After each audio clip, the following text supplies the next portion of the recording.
Miranda Fear the Maverick is going to fight against Jamie Hoth. Jamie Hoth questionably defeated. Ivana Petrovich was a very close fight. 5'7", 66 inches of reach. Fighter out of Squamish, British Columbia, is going to square off against a very, very powerful Tunas, Missouri-born chick who fights now out of Denver, Colorado. And Maverick armbar Priscilla Chera she outsmarted Andrea Lee, Dion Barboza, lost to Jasmine Jasudavicius, where she showed low fight IQ, but she's good. She's got power, toughness. She's brutally good on the ground.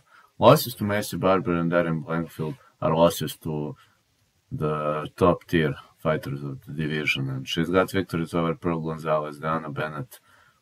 If she gets a hold of your back, you're pretty much fucked up, so I believe Maverick gets the advantage.